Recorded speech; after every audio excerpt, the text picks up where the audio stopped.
Good morning বন্ধুরা, তোমরা সবাই কেমন আছো? আমি খুব ভালো আছি। শর্মিষ্ঠাস ব্লগ চ্যানেলে তোমাদেরকে অনেক স্বাগতম, অনেক অনেক ভালোবাসা রইল। তো দেখো, সকাল সকাল কিন্তু আজকে আমি তোমাদের ফুল দেখিয়ে ব্লগটা শুরু করলাম। তো ফুল দেখলে কিন্তু সবারই মনটা ভালো থাকে বলো। আজকে কিন্তু সকাল সকাল ফুল গাছের উপরে লেগে পড়েছি, ফুল গাছের একটু পরিচর্যা করার জন্য। একটা মেয়ে কিন্তু সংসার যেমন সামলাতে পারে, তেমন কিন্তু বাড়ির বাগানে ফুলও ফোটাতে পারে বলো। তো দেখো, বাড়ির বাগানে ফুল ফুটলে কিন্তু বেশ লাগে বলো, বাড়ির সৌন্দর্যটাই কিন্তু পাল্টে যায়। তো দেখো কি সুন্দর ফুল হয়েছে। তো এবার কিন্তু শীতটা কম থাকার জন্য ফুল কিন্তু সেইভাবে গাছ পরিচর্যা করতে পারিনি, যেটুকু করেছি তাতে কিন্তু সুন্দর ফুল হয়েছে। তো দেখো, একটু গাছের গোড়াগুলো একটু খুঁড়ে দিলাম, আর 2 দিন আগে সার দিয়েছি। তো একটু একটু করে জল দিয়ে দিচ্ছি, এইভাবেই কিন্তু আমি ফুল গাছের যত্ন নিই। তো যাই হোক, একটু ফুল ফুটেছে, এখনও কিন্তু গাঁদা ফুল ফোটা বাকি আছে। এবার আর চন্দ্রমল্লিকা লাগাইনি, আর প্রতিবারই কিন্তু অনেক রকমের ফুল লাগাই, কিন্তু এবার 2 রকমই লাগিয়েছি, চন্দ্রমল্লিকা আর গাঁদা ফুল।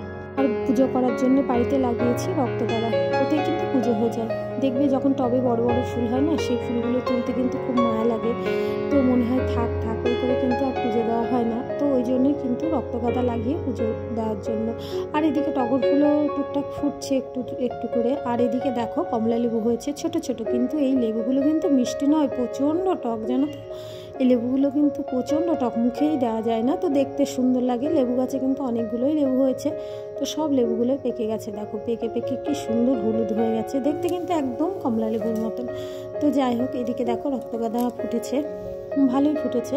তো পুজো করি রোজই, রেগুলারই 4-5টা 10টা করে তুলে তুলে পুজো করা হয়। তারপরে দেখো, রান্নাঘরে চলে এসেছি গাছের পরিচর্যা করে। তো এইদিকে মেয়ের খাবারগুলো নিয়েছি, মেয়ে কিন্তু ঘুম থেকে উঠে পড়েছে, আর দিদিমণি এসছে। তো মেয়েকে তুলে খাইয়ে মুখ ধুয়ে পড়তে বসিয়ে দিয়েছি। আর এদিকে দেখো, আমি একটু ঘরেরও গোছগাছ করে নেব, কারণ সব দিকে কিন্তু সামলাতে হবে, একদিকে বসে থাকলে হবে না। ওইদিকে রান্না করতে করতে আমি এদিকে চলে এসেছি বিছানাটা গোছানোর জন্য। তো চলো, বিছানাটা গুছিয়ে নিয়ে ঝেড়ে পুছে পরিষ্কার করে আবার রান্নাঘরে চলে যাই।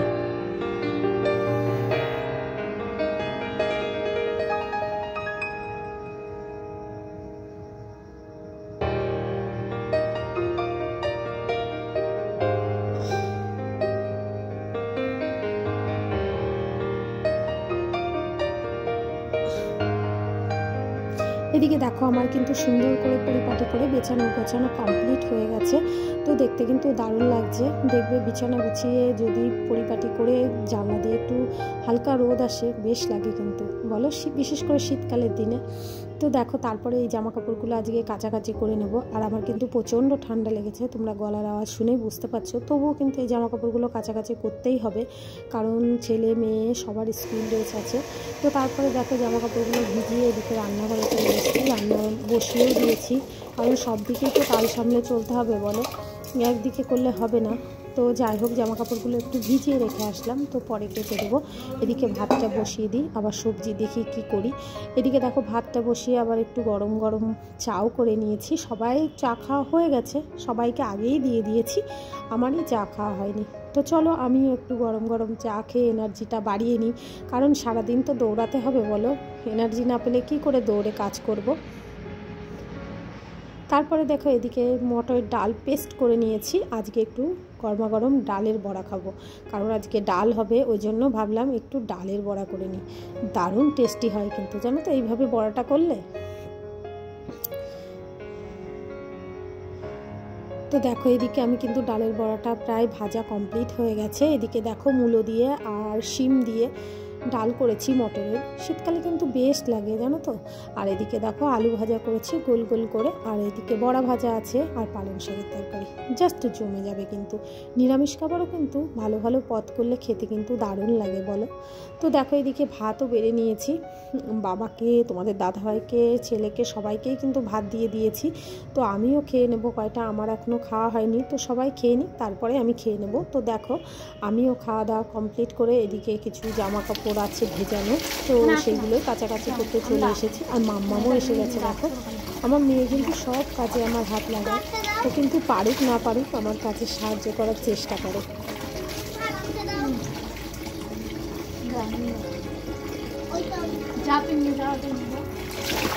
তো দেখো, ধুয়ে ধুয়ে দিচ্ছি, আর মাম্মাম সব জামা কাপড়গুলো নিয়ে নিয়ে যাচ্ছে।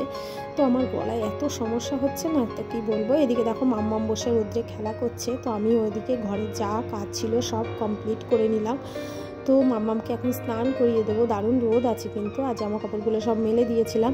তো গুড ইভিনিং কিন্তু তারপরে চলে এসেছি, আর কারণ শরীরটা কিন্তু একদমই ভালো না, প্রচণ্ড ঠান্ডা লেগেছে প্রচণ্ড। তো তোমাদের দাদা ভাই আমাকে আর বাবাকে একটু আগে চা করে দিয়েছিল, কারণ শরীরটা এতটাই খারাপ লাগছিলো, একটুও উঠতে পারছিলাম না। তো দেখো কষ্ট করে উঠে তারপরে একটু ফ্রেশ হয়ে আবার চা করতে চলে এসেছি। তোমাদের দাদা ভাইকে একটু চা করে দেবো, আর এদিকে দুধটাও জাল দিয়ে নিচ্ছি, কারণ দুধটা না একদমই পাতলা, জানো তো, কিন্তু কিছু করার নেই, এই এখন যেটা পাওয়া যাবে সেটাই তো খেতে হবে বলো।